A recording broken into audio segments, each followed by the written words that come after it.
My late teen years when I was at university were times that were really life and death related times for people my age and people from my background. At that time, being black could get me killed, not just lynched, but I could disappear between campus and home, coming home, just out in the countryside. Being gay could get me killed. Of course, we all knew what gay bashing was, and there was certain accomplishments to doing that. And one of the responses to finding out someone was gay was to spotlight that person and penalize them. And the penalty could go up to and include death and violent reaction to finding out that someone was gay. One of the significant experiences of my life as a young gay man happened my second year in college.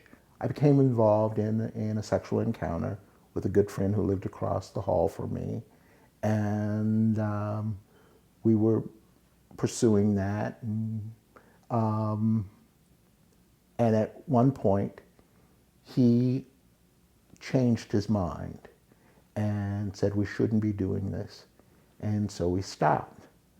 And he left and went to his room. A short while later, coming back with his roommate, who was a good friend to both of us. And the three of us sat down to talk about what had happened. And in a spirit of support, the roommate suggested that probably the best thing to do was to go over to the Psych and Counseling Center and talk to someone about this. Now, that was a good reaction for the times because the consequences of being gay at that time were very, very serious. They were life-changing. If a man were rumored to be gay, he would be referred to the Dean of Men's office, and the campus culture was that if you got called from the Dean of Men's office, you may as well pack your stuff before you go because you're on your way out of university.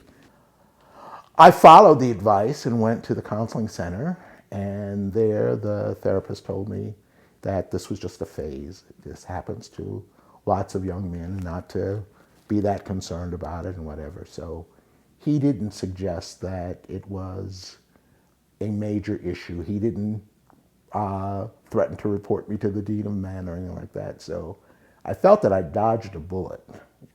I could have lost my student deferment, which would have made me eligible to go to war. Tremendous numbers of people my age, of course, were dying in Vietnam at that time.